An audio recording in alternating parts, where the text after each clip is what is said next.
a lot of you are like, oh my god, V, what are you saying? How immature are you? What is it with this title? But like, hear me out, because it makes sense, okay? Like, I'm telling you how to craft an interesting story. So you have this post going viral for no reason. This is on January the 4th. A lot of people are watching it now. And it says that if you don't think that this is cool as fuck, you're lying. Alright, so it's a famous scene. Unfortunately, I can't play it normally because the mouse is very happy with its copyright. But I'm pretty sure most of you have seen it. I was laughing in the cinema when I saw it. It has Rey just doing this thing, right? And she's just being followed by a spaceship, and she jumps in the air and slices the spaceship, and the spaceship goes down, right? Now my argument is that a panty shot, like if she was wearing a skirt, like even if it's Rey, right? Like a little bit of fan service would have saved the scene, because it would turn my brain off. All right, like I would stop thinking for a second about just how ridiculous, how immature, and how childish this scene is. Like, yes, actual fan service would make this less childish, because as a paying customer, I would say, well, at least they had a reason. You know, like they had to make up a reason to give the audience what they want. Like they you know, and then it makes sense. But if you're looking at it from a writing perspective, right, and your brain is still functioning, the neurons are still firing the synapses, it looks like it was written by a child. It is but a child. Only a child can write something like this. Alright, so why is this guy with the spaceship flying it as if it's a car? Why is the spaceship on ground level? This doesn't make any sense. I heard the wisdom from the audience. It's because he wanted to intimidate her. Why isn't he firing at her? When it's because he wanted her alive, then why is he trying to run her over? Like, nothing makes sense, right? And I understand why this scene is made. It's to make Rey look badass. And this is the problem with modern writing. Like, they're like, okay, let's make this character look badass. And then everyone around them has to behave like a moron. Like, everyone around the universe, right? Like, just because Rey Skywalker is there, the entire universe needs to be reduced to the IQ of a lemon so that she can have her moment.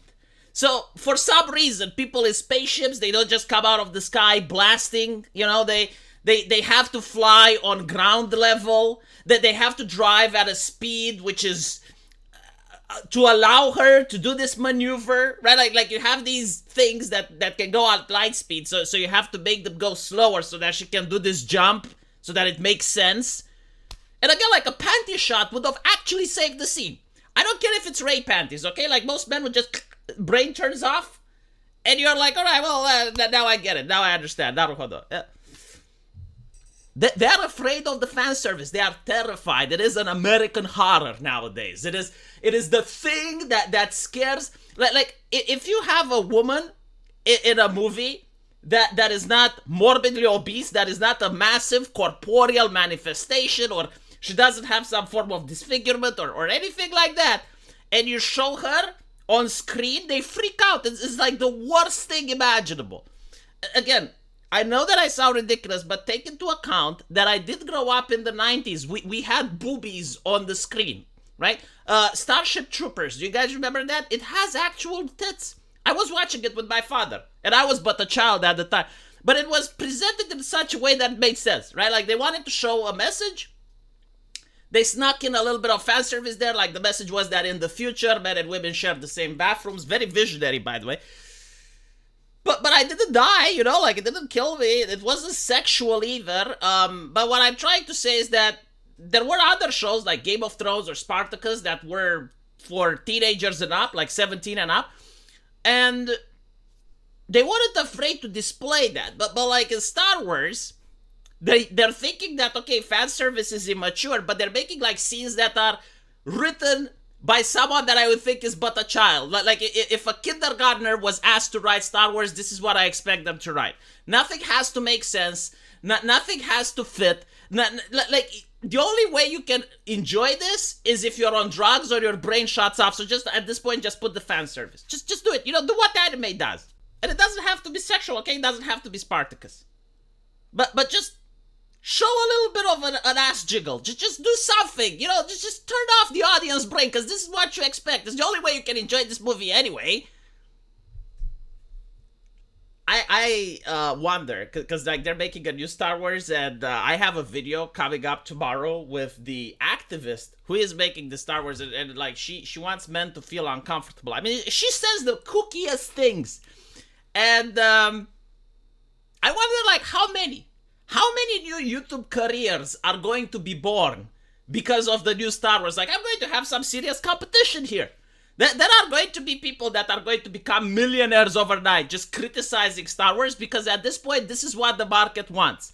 Like, if you're not going to give the market what they want, they're going to go somewhere else. And apparently, shitting on Star Wars seems to be more profitable than, I don't know, selling Star Wars merchandise. I'm willing to bet like there are stores that went out of a business because they're making like Rey figurines or whatever, and no one buys them, and they're looking with disdain towards the YouTuber, the Chad YouTuber, that's just like criticizing episodes of Star Wars and is making money hand over fist. This is the reality of the market now. What can I say? You know, like there used to be a time when you would actually make YouTube videos being excited about things. Now, if I make YouTube videos being excited about things, like first of all, that would be an incredibly difficult endeavor, like trying to find something that I'm excited about. But secondly, no one would watch it.